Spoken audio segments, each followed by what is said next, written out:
Good morning बच्चों। चलिए आज निकालिए क्लास 8 थर्ड लैंग्वेज हिंदी साहित्य, जिसमें हम लोग लेसन नंबर 7 यानी हिमालय पढ़ रहे थे और जिसके एक स्टंजा यानी पहले स्टंजा को हम लोगों ने पढ़ा था और हम लोगों ने जाना कि हिमालय का स्वभाव क्या है। कवि इस हिमालय से हमें सीखने के लिए कहते हैं कि हम लोग हिमालय से सीखें कि जिस प्रकार वह पर डे धीरे धीरे धीरे धीरे धीरे धीरे धीरे धीरे अपने को बढ़ाते रहता है, उसी तरह हम भी अपने जीवन में अपने सही प्रयास से हमेशा आगे बढ़ते रहें। कहीं स्टॉप नहीं, बस हो गया, नो, बढ़ते रहिए। जब तक जीवन है सीखते रहिए, लेकिन एक ही बात का ख्याल रखना है, गलत नहीं, पॉजिटिवली, किसी को बिना तकलीफ दिए, किसी को बिना हानि पहुंचाए अपने को आगे बढ़ाते रहना है। ऐसा ही सपना हमें भी देखना है, जैसा हिमालय देख रहा है अब भी। ऐसा नहीं कि द एंड कर देना है, that's all, that's enough, no, go ahead, don't stop it, बढ़ते जाने का ही सपना। और यही कारण है, इसी स्वभाव के कारण सभी पर्वतों से बढ़कर है। यही कारण है कि हिमालय सबसे बड़ा सबसे ऊंचा पहाड़ है और नभ को जाकर छूता, सभी पर्वतों से बढ़कर है, नभ को जाकर छूता, यानी आकाश को छूने के लिए हिमालय इसीलिए धीरे धीरे धीरे धीरे ऊंचा बढ़ता जा रहा है। हम भी अपने जीवन में आकाश की तरफ अपने जीवन के लक्ष्य को धीरे धीरे धीरे धीरे धीरे धीरे ऊपर बढ़ाते चले, रुकना नहीं है। जीवन चलने का नाम, रुकना मौत की निशानी है। जो रुक गया, जो ठहर गया, वो तो खत्म हो गया। आदमी को जब देखते हैं एक्टिविटीज करता रहता है, बोलते हैं हाँ है, और देखते हैं there is no activities, if there is no activities no movement, बोले ही डाइड। वही कह रहे हैं, किस पर्वत में है हिमगिरी से ऊंचे जाने का भूता, भूता मतलब हिम्मत, किसमें हिम्मत है हिमालय से आगे, हिमालय से ऊंचा हो जाए? नहीं होगा। क्यों? कि हिमालय में ही एक ऐसा स्वभाव है कि वह अपने को स्टेबल कर करके धूप आंधी बारिश सबको सह करके धीरे धीरे धीरे धीरे धीरे धीरे धीरे धीरे ऊंचा चढ़ता ही चला जा रहा है। वह ऊंचा चढ़ता ही चला जा रहा है।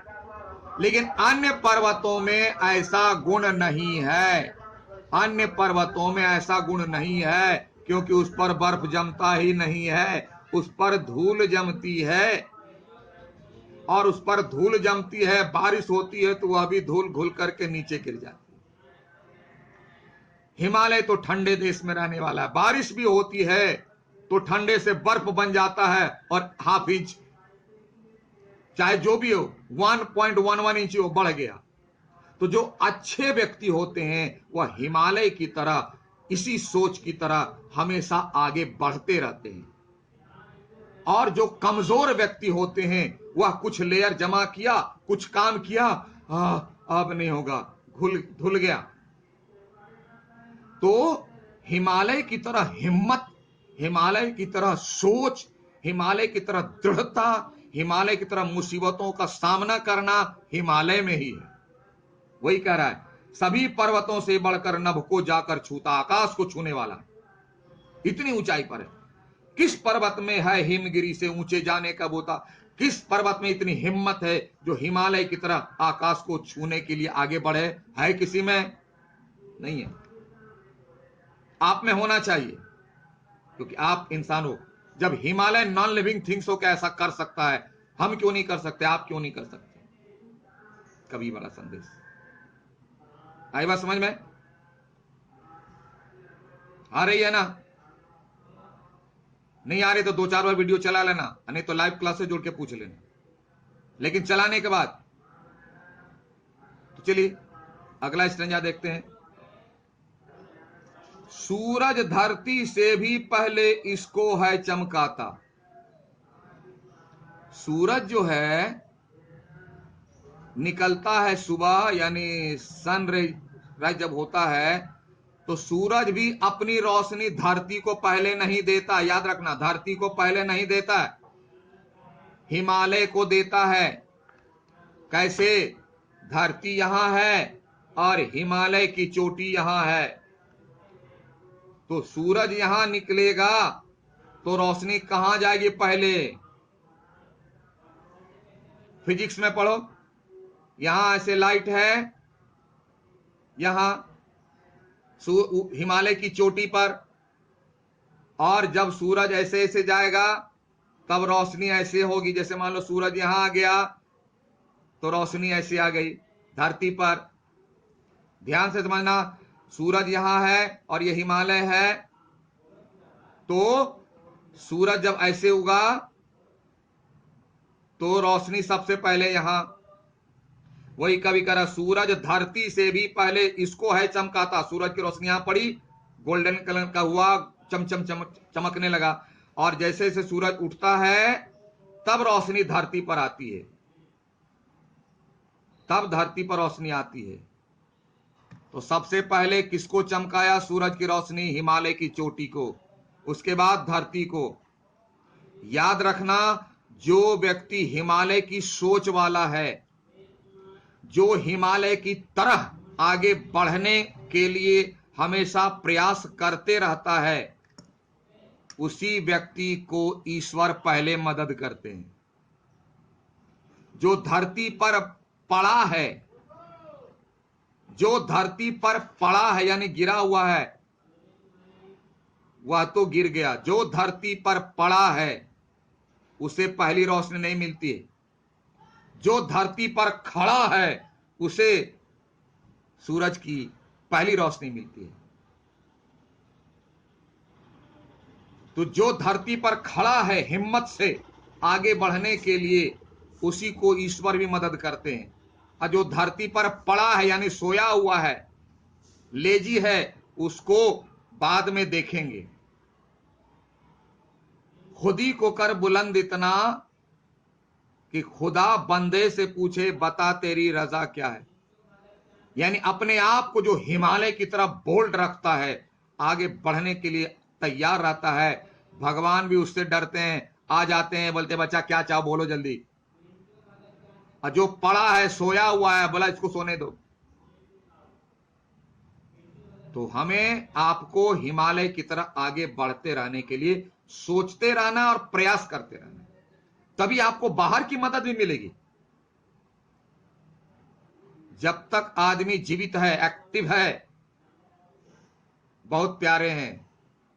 जहां डीएक्टिव हो गए, इनएक्टिव हो गए, बोलते কিসের দেরি কি হচ্ছে, বলে কেন, বলে নিয়ে চল, কোথায়, শ্মশান নিয়ে चल ना, কেন পুড়িয়ে দিব।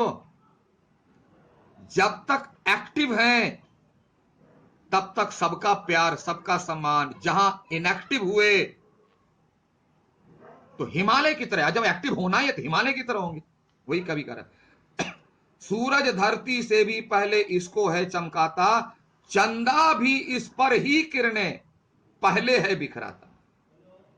दिन के बाद हुई सूरज, रात में चांद की वही हालत होगी। चांद उगा तो उसकी रोशनी भी पहले यहां, और सूरज और चांद को हम लोग धरती का पुराना उपादान मानते हैं, यानी जब से धरती बनी सूरज चांद है, तो वह उसी को सबसे पहली किरण देता है चमकाने के लिए, जो खड़ा रहता है। जो पड़ा रहता है यानी धरती पर, तो उसको नहीं मिलता। तो आप पड़े मत होइए, धरती पर खड़े रहिए, और खड़े कैसे रहिए, तो गड़े रहिए, मतलब हिलना नहीं।